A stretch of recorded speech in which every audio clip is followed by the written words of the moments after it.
Welcome back to my series on making a military rifle stock from scratch. The stock plank is fully inlet for the action, and on the rear half, the metal parts are fitted.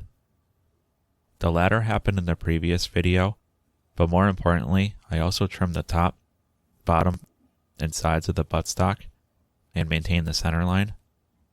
In this video, I'll be shaping the buttstock to closely match the original stock.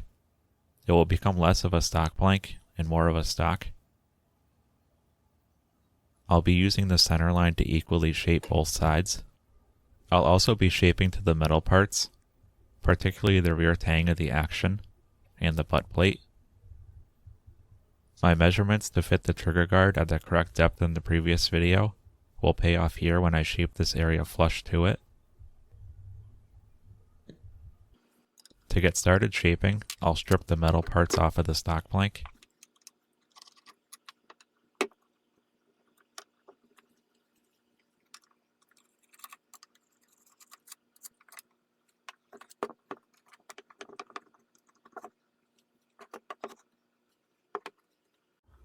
The first step in the shaping process will be to analyze the original stock to find the widest points. There's a couple different ways of doing it. I've done it before by eye, but here I'm setting up both stocks upside down.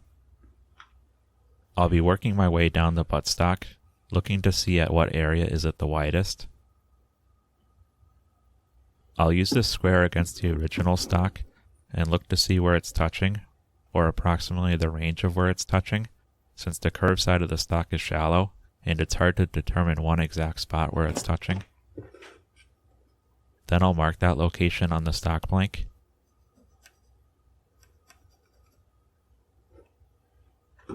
Then move to the next spot down the stock.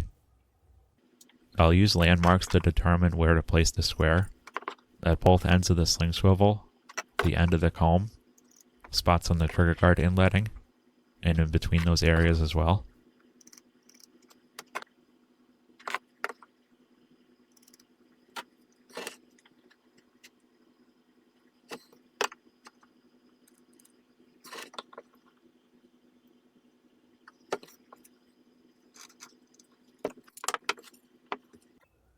Once I have a good amount of marks, I'll connect them, not directly, but in a flowing line just like how the original stock is.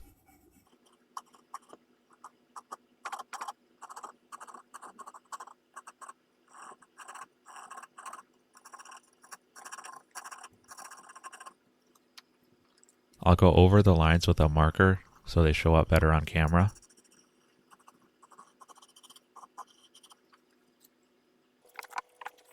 I'll repeat the same process on the other side.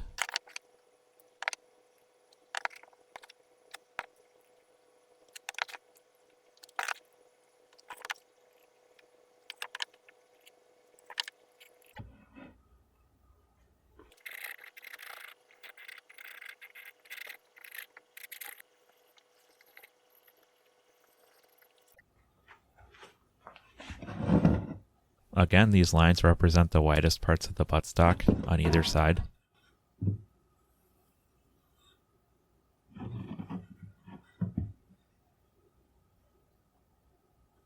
So these lines, along with the center lines on the top and the bottom, will be the last material to be removed. The areas in between the four quadrants will be removed first.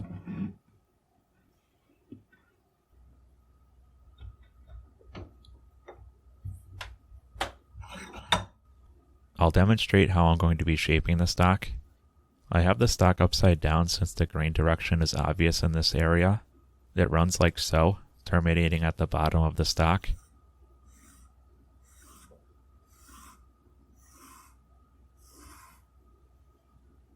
I'm going to be shaping primarily with the spokeshave, but to demonstrate I'll use a chisel, the spokeshave, like most woodworking tools, being essentially a holder for a chisel. With the chisel running down the stock, it slices off the end of the wood grain cleanly.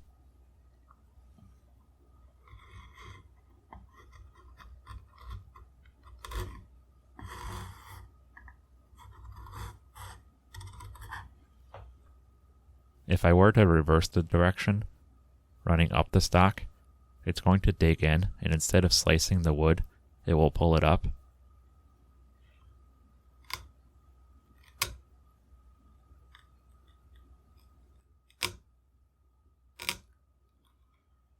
And that's just what it's doing. Instead of slicing the wood, the chisel wants to continue along the grain, running deeper into the stock. Again.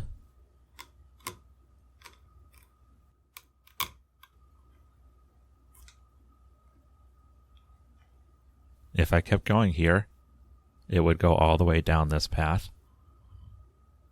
This is tear out, when the wood fibers are pulled out of the rest of the stock blank instead of cleanly sliced off. As long as I still have material left to remove, I can use the spokeshave in the correct direction, going downhill, slicing the end of the wood grain to clean up the tear out.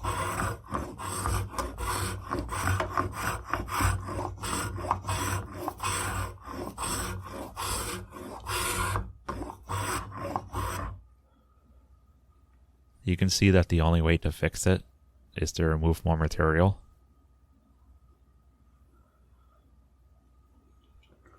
I'll demonstrate tear out again, this time with the spokeshave.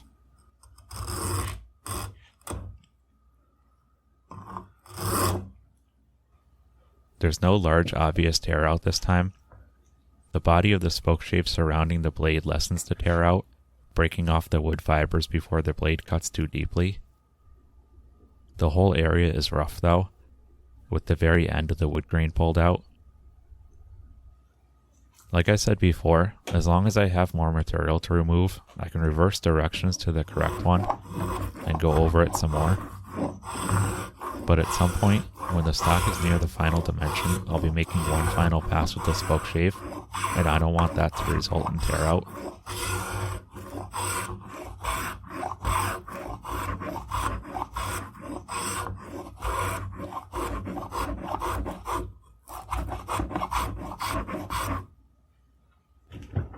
I started shaping the bottom of the buttstock to demonstrate tear out, since the grain direction here is most obvious, but I'm going to be moving around as I shape to other areas and working them before moving back here.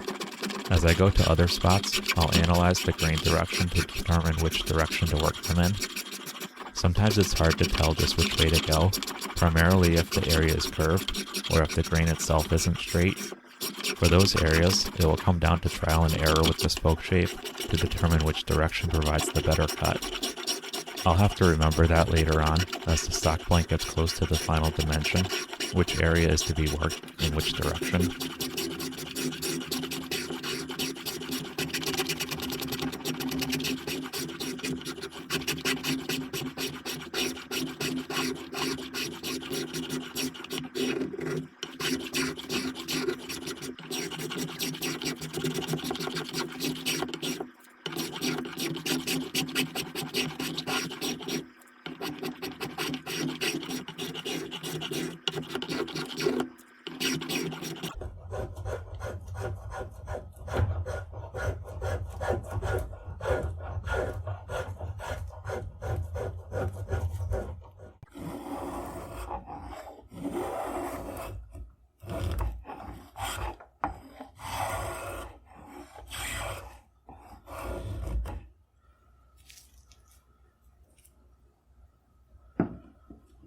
You can see I've been using the spokeshave primarily, even as the stock blank is far from the final dimension. By removing only a small amount of material with each pass, I'm able to maintain control and not go too far accidentally. But before I get this area close to the final dimension, I'll move to another area. I find that it helps to work in sections, but not by doing sections entirely before moving to another. I'll work one area for 10 minutes, move to another, then back, and so on until I get the whole stock to its final shape.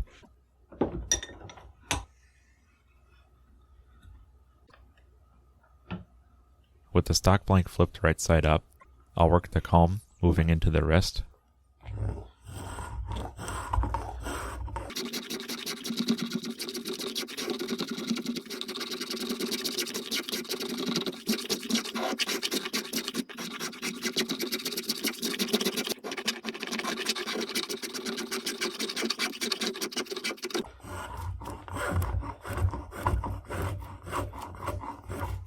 When working the front of the comb, I can't continue down into the wrist area due to the shape of it, but also it's tearing out. This is an example of an area where I need to reverse directions and work it the other way.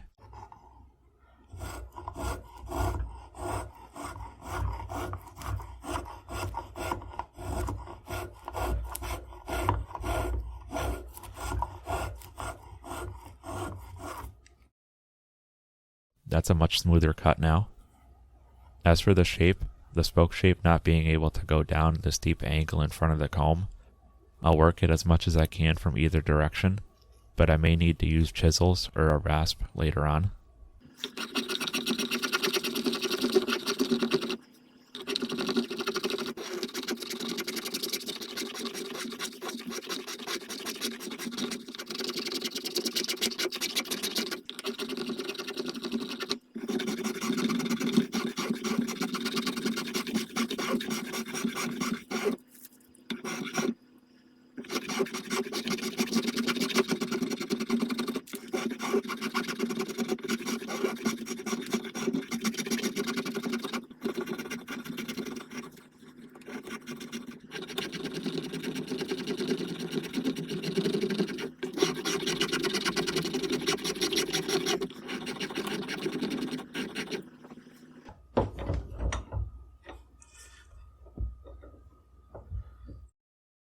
I'll move to the underside of the action.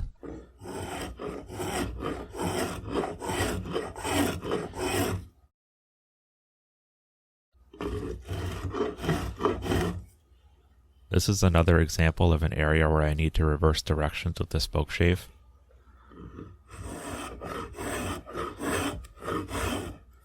This point is where the grain switches. Let's see on the other side.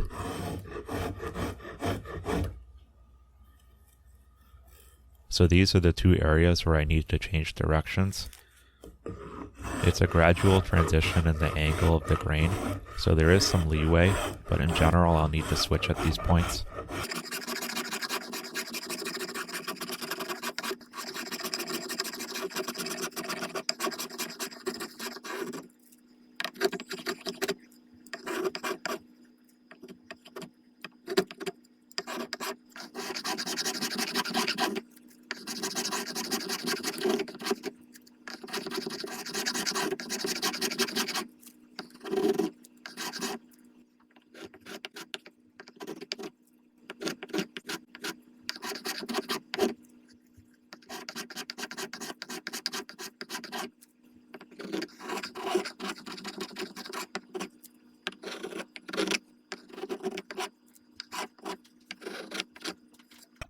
I want to stop and check my progress now.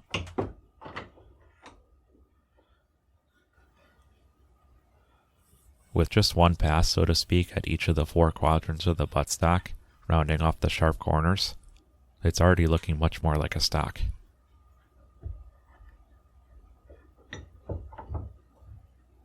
I've shaped up to the edges of the inletting for the sling swivel.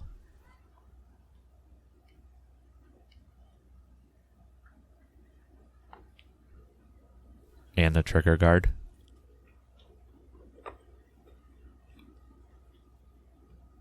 Each of them need more attention later as the bottom of the stock is rounded off.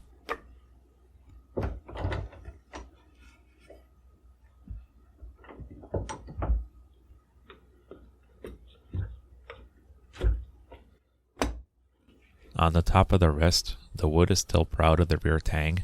Later on I'll bring it flush.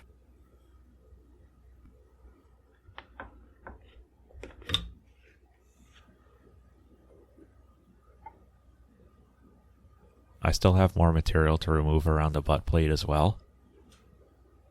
I'm actually going to screw it on and leave it on while I shape. I want the wood to be flush with it, or just a hair proud of flush. And as long as I'm careful while shaping, I won't damage either the butt plate or the spokeshave.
Now I'll fit the top of the wrist closer to the rear tang.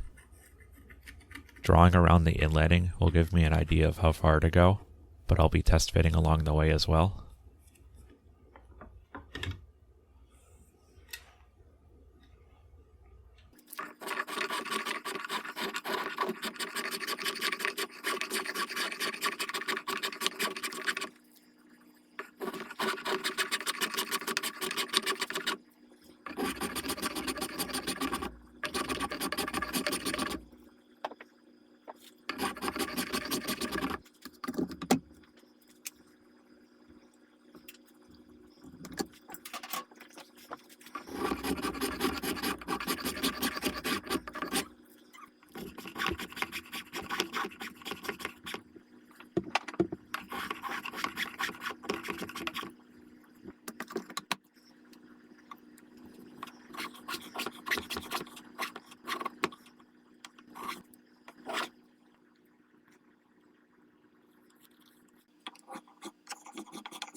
I'm going to take another break and recap what I just did. I fit the metal parts, not all the way, but within range of the sanding block later on. The butt plate, the rear tang, and on the underside, the sling swivel and trigger guard. The front of the comb I started shaping with the chisel. I also redrew the center line where it had been planed away. But all of the other areas I've been shaping mostly by feel. Overall, the stock plank is still oversized at this stage. Now I'm going to bring in the original stock and compare the two. There's a few tools I can use to do so. The simplest is the straight edge. I'll hold it up to the original stock and check for straightness, mostly along the length of the stock, the wrist, and then fanning out to the butt plate. I'm checking for areas that are straight. With the ruler rocking on the stock blank, I know the middle needs to come down. Other areas aren't perfectly straight and have small gaps where the stock gets thinner. There is a small gap in the same area, but this area at the rear is wider, creating a gap at the butt plate, so that will need to come down as well. Another tool are the dividers. Instead of setting them for the widest point of the stock, like I did when it was cut to width, I'll set them to any dimension less than that and drop them down onto the curved areas of the stock. I can make note of how far it goes down, and then at the same point, check the stock blank. The dividers not going down as far tell me that the corners need to be rounded off more. This is especially useful at areas such as the front of the comb, showing how thin it needs to be. The last tool I'll be using is the contour gauge. Keeping it at a right angle to the stock, I'll push it in to have it show a perfect outline to the side. But doing so on the original stock doesn't do me much good as far as the stock blank goes. Unlike all of the other tools, I'll begin the comparison on the stock blank since it's the larger of the two.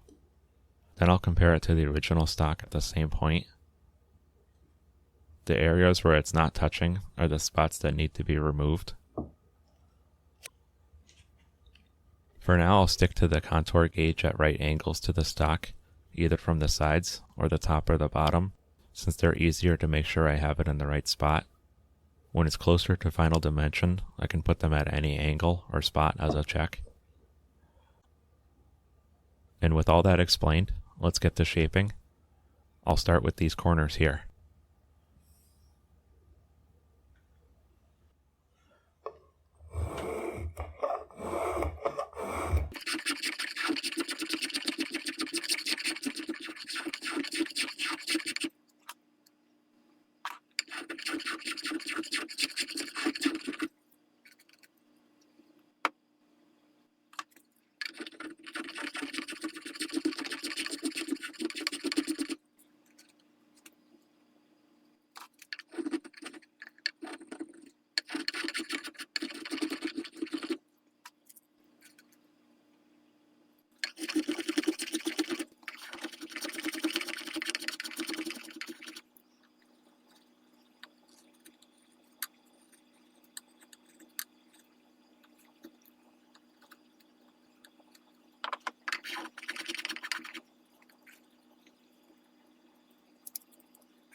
That's looking good. Moving forward just ahead of the comb. It also looks good, but the angle doesn't show that more needs to be removed from the top. I can use chisels at the front of the comb, but with the grain running in two different directions, meaning at the middle, it's easier to use a round rasp to bring this area down.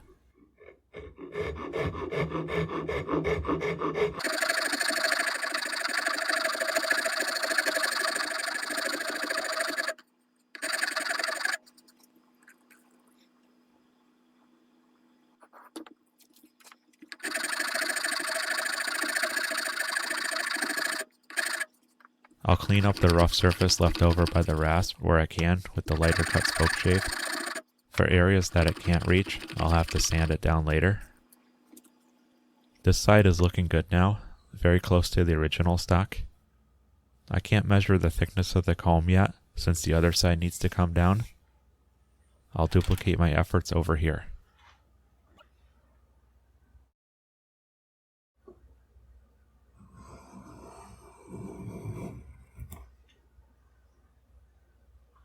That was quick. Let's see how it compares. I can check with the original stock just like I've been doing. But I can also flip over the contour gauge and compare each side of the stock blank to ensure that they match. I'll also check from the top, before and after the comb. These are all looking good. The side comparisons are showing that more material needs to be removed from the bottom. But with the area at the comb looking good, I'll get out the straight edge and work backwards. This side looks okay. The ruler is rocking only slightly. This other side is rocking quite a bit more, meaning that there's more material that needs to be removed from the middle. I'll shave down these areas, connecting the comb to the butt plate. As I go, I'll be checking frequently with the ruler.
With the sides looking nice and straight according to the ruler, I'll move on to rounding off the top of the comb.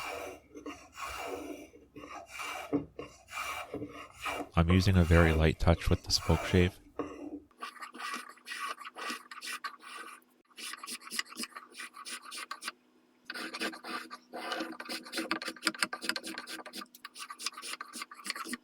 I can check progress with the contour gauge, not only comparing to the original stock, but also making sure the curve is symmetrical.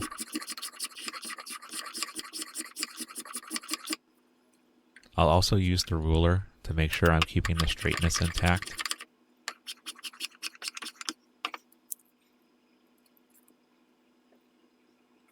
Here's the comb side by side. The stock blank on the left and on the right is the original. It's looking slightly wider, so I'll narrow it down.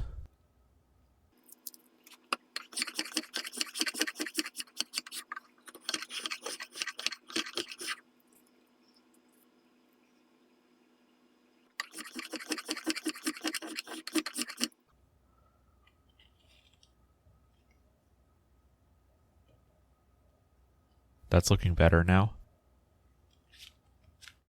I'll also run my hand over the whole area to make sure that it feels nice as well. With the comb looking good on either side, I'll turn my attention to the bottom.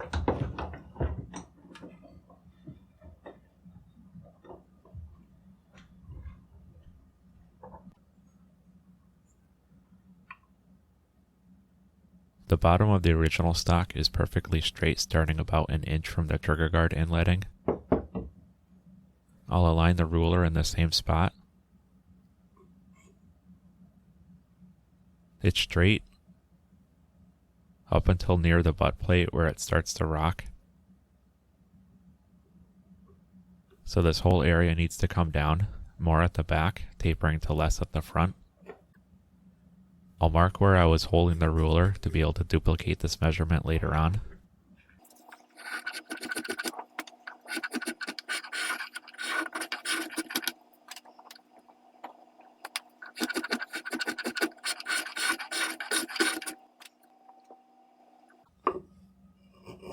At a downward slope like this, I'm shaving more of the tough end grain in addition to the easy to plane long grain. I'll move the stock plank over in the vise to provide better support.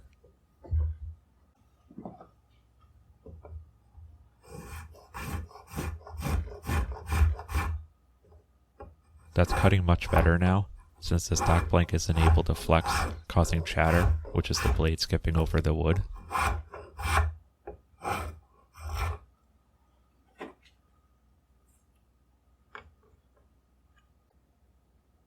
That's perfectly straight now. I had it in my mind that I would need to revisit the inletting for the swing swivel once the bottom of the stock plank gets to its final dimension.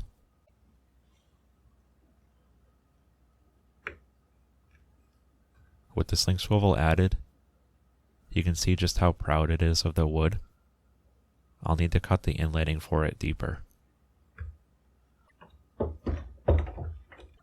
I'll add support boards on either side of the stock plank to provide a base for the router.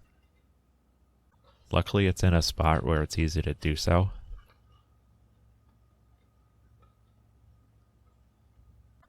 I rearranged the setup off camera, and I'm checking to make sure that everything is even.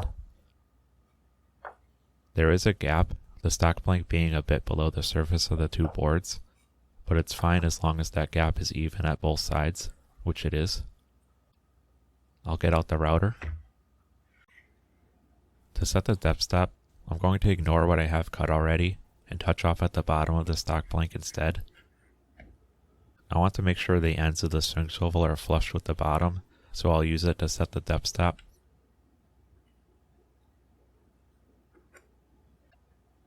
This gap here will be how deep I'm cutting.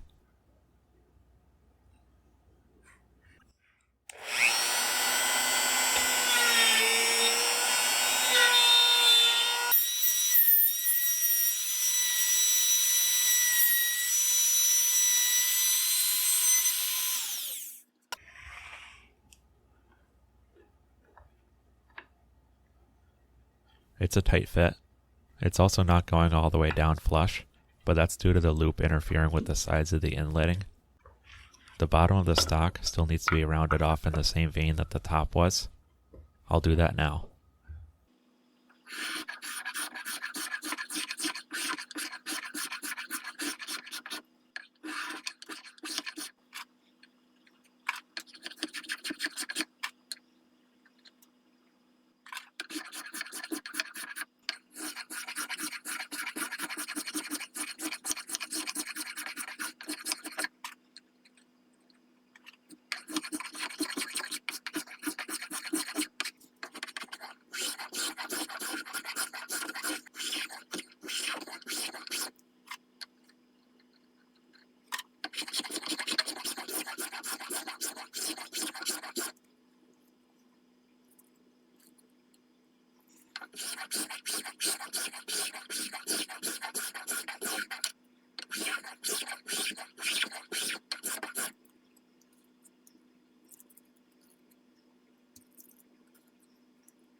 The two stocks are comparing well down their lengths. I'm happy with how the bottom of the stock plank is now. I'll add the metal parts to check how they fit, the sling swivel and the trigger guard. The sling swivel is flush at either end, and the loop can move freely. The trigger guard is flush at the back, and in the middle as well. The front needs work, but I'll do that along with the front end of the stock plank.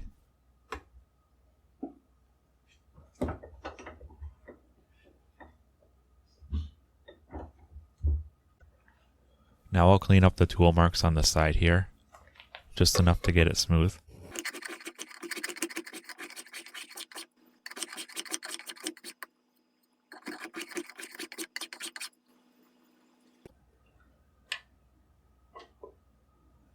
On the original stock, there is a step down here.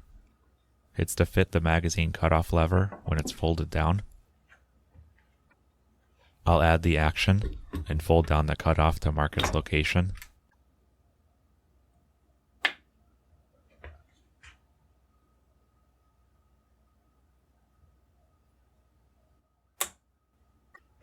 I'll start chiseling down well past the mark, and then remove the waste along the tang. I'll repeat this process, chiseling down closer and closer to the mark, and in between removing the waste.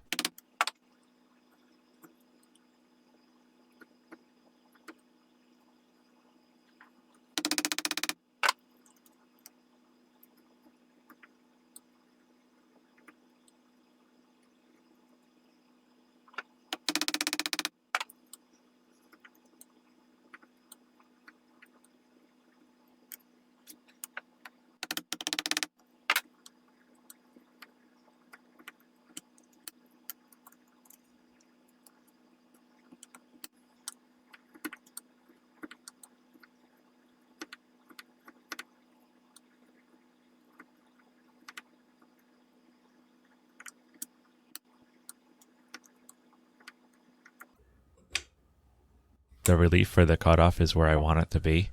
Now to blend it down into the wrist.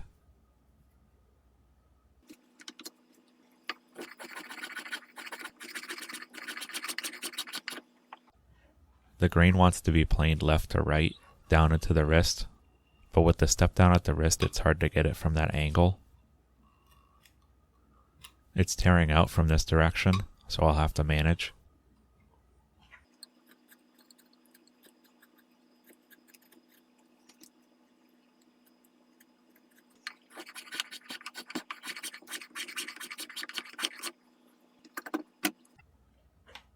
That's looking good now.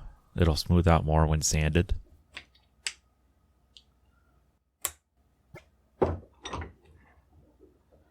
Now I'll work on the other side of the wrist. I had the action in the original stock, and it's hard to see, but I drew a line on here, how high up the stock goes in this area.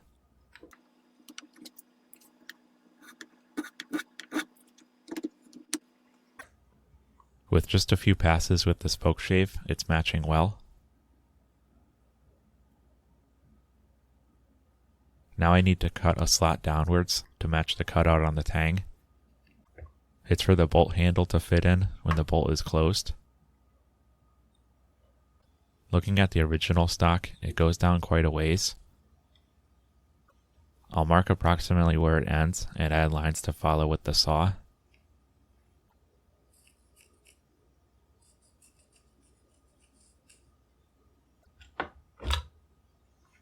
I'll be sure to cut on the inside of the guidelines, going down to the bottom line that I drew.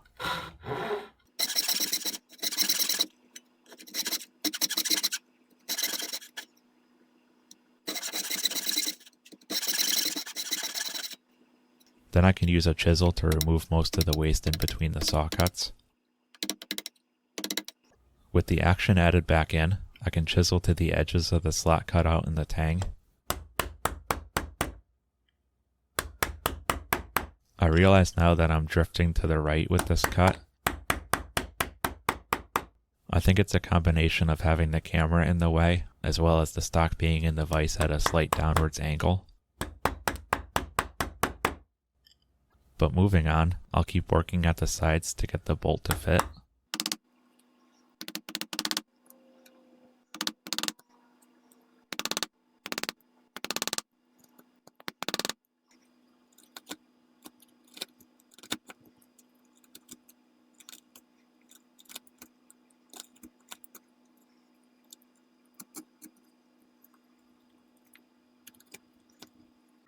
I'll test with the bolt in the action.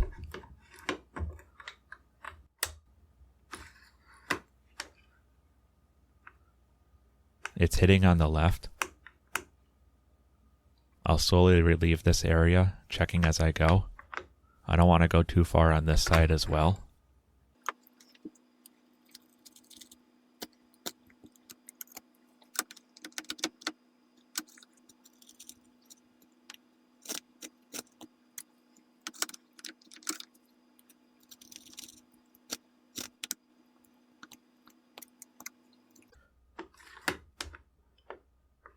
It's not hitting on the sidewalls anymore, but it is bottoming out on the wood. I'll work to relieve that now. I don't want the stock to prevent the bolt from closing all the way.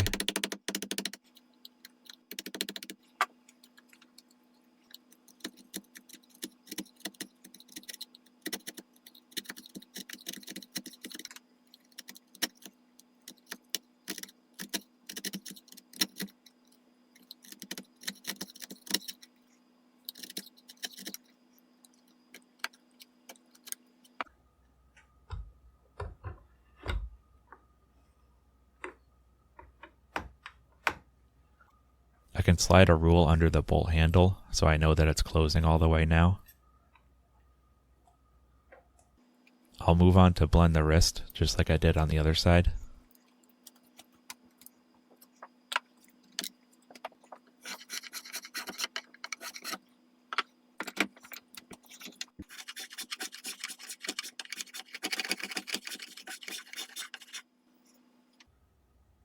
You may have noticed that I've been using two different spokeshaves. I had one set for a heavier cut and one set for a lighter one. I'm taking one and I'm backing out the blade for a very light cut.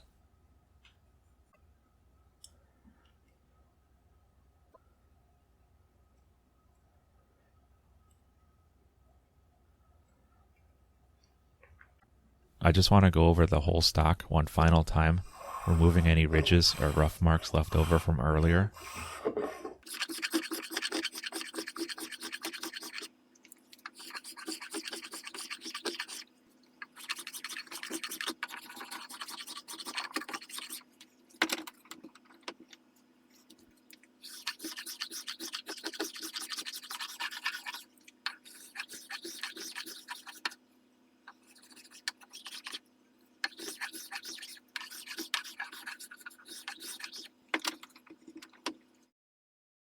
The stock blank is looking smoother, but there's still areas that need to be blended and smoothed out further. I'll move on to sandpaper, backed with a block of wood. I'm starting with a coarser grit, 100, which I still consider to be shaping since material is being removed quickly. I'll go over the whole stock.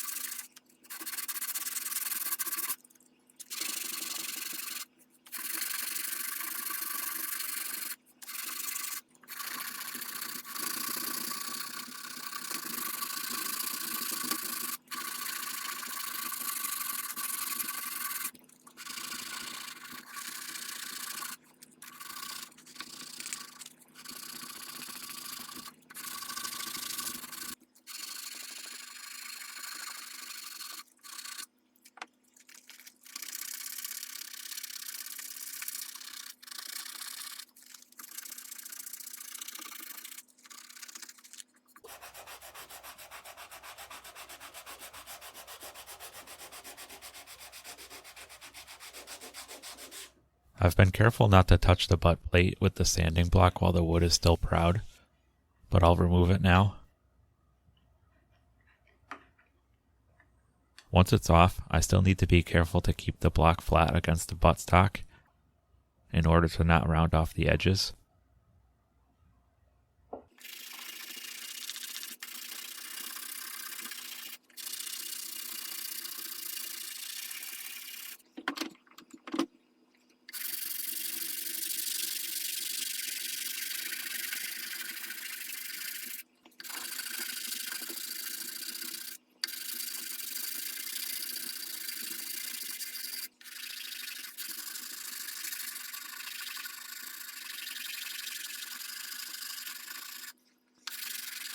Over the curved surfaces, I'll discard the block and pull the sandpaper tight in order to apply even pressure over the curve.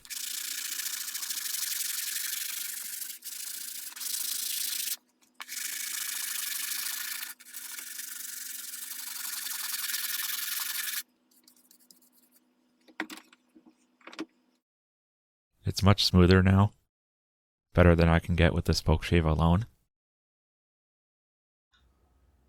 Here's a comparison to the original stock.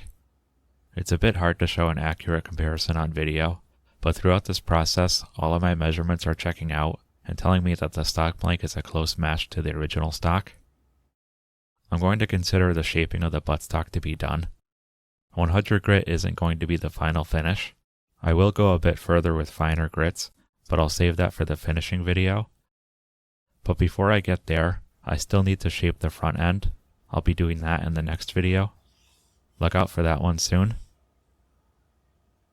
Thanks for watching.